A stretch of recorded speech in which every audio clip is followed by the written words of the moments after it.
Second is to establish emergency medical services and triage for flood victims within 24 hours. For the third objective, we have to conduct RDNA within 2 hours, followed by the conduct of SRR operations within the operational period. And fifth is to have our operations section chief, Sir Ian Valdemanias, to discuss to us the situation overview and current updates of the flooding incident. Thank you, ma'am. Good morning to everyone.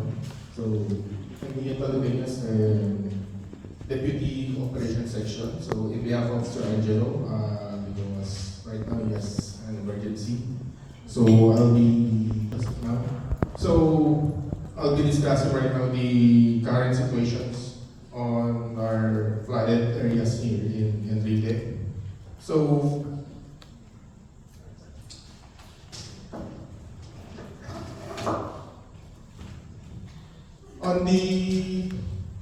we have reports from flooded houses here on Barangay Centro and on the eastern part of Enrile. There are reports of flooded houses and truck victims on their houses.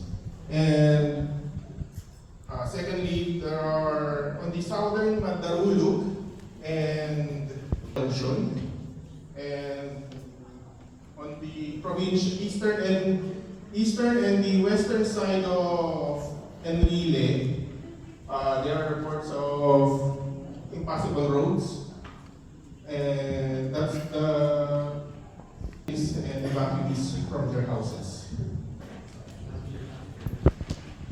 Salamat, OSC. At para masiguro po na maayos o maganda yung panahon o kailangan may maghahanda ang gagawin natin para sa ating operasyon, we will listen to the situation unit leader for the weather updates. May we have Sir Steve Bugal. Good morning, Ms. Mothers. I'm Steve Bugal, your situational unit leader. The weather conditions for today, as of this operational period, the area is experiencing partly cloudy to cloudy skies with intermittent light to moderate rainfall. Winds are light to moderate. Okay, thank you very much, sir. At this time, tinatawagan ulit natin ang ating Operations Section Chief, Sir Ian, to discuss to us the different work assignments of the... Okay, so pakilipat na lang po yung mga forms natin to Form 215 for the assignment. So, assign ko lang po dun sa team leaders ng bawat task force po natin. Please come forward to be acknowledged po. So, first we have Task Force 1 to be headed by Dr. Ike Lanao, the Med 1, AMB 1, and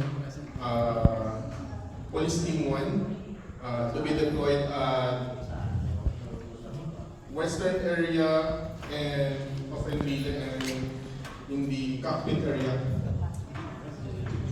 So, dito po tayo pati-deploy. Main task for that is to conduct EMS triage and to SRR1 together with AMBU 2 and po natin. And then as for the task force 3, so ang priority po na muna natin dito is dito tayo sa may Para masiguro po na magiging ligtas ang bawat miyembro ng IMT na to, kailangan po natin malaman ang general safety message from our safety officer, Sir Jeremy Abadilla. Thank you, Ma'am Sir.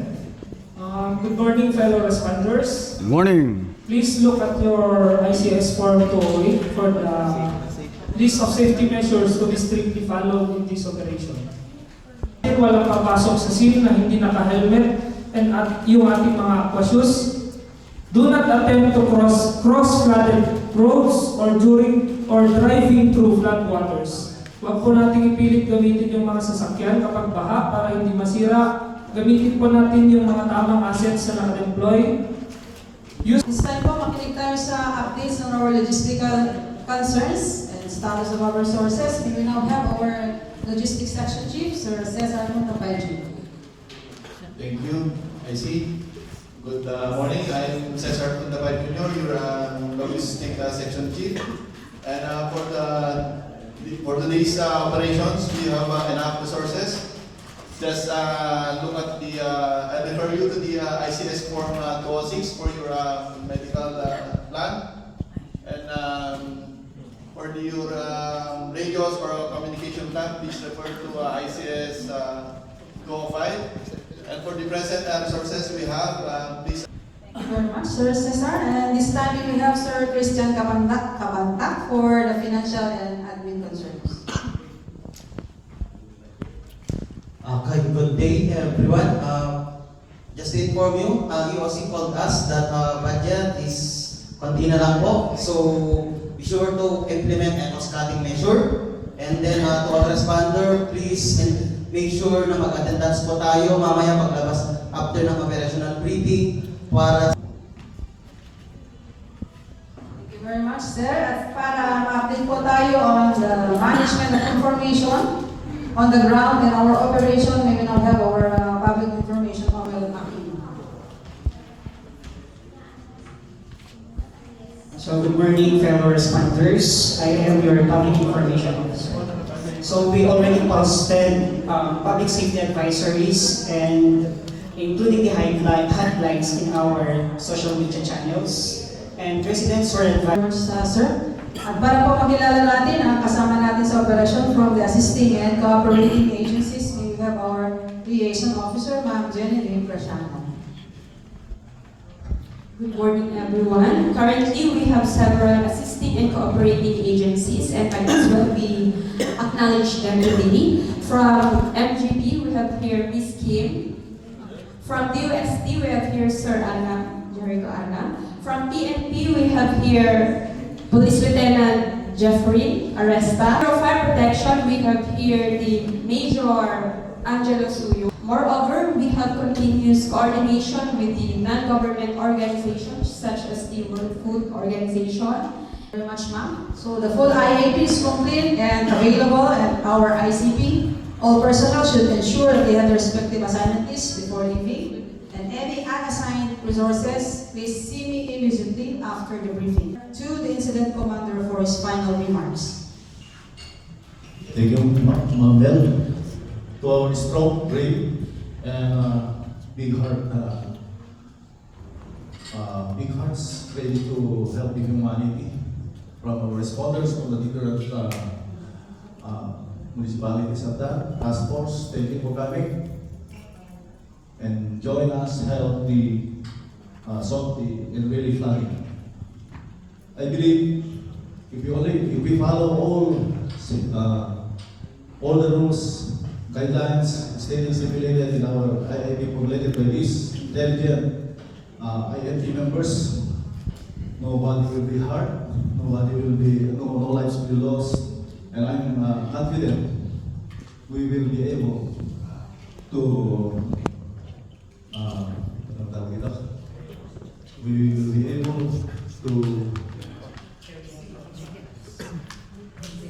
execute the what our Mayor Jason is expected on us. Thank you very much. Thank you very much, IC. And for other concerns, we have our respective breakout rooms. And for our next operations briefing, it will be tomorrow at the same time, the same location. Thank you and God bless.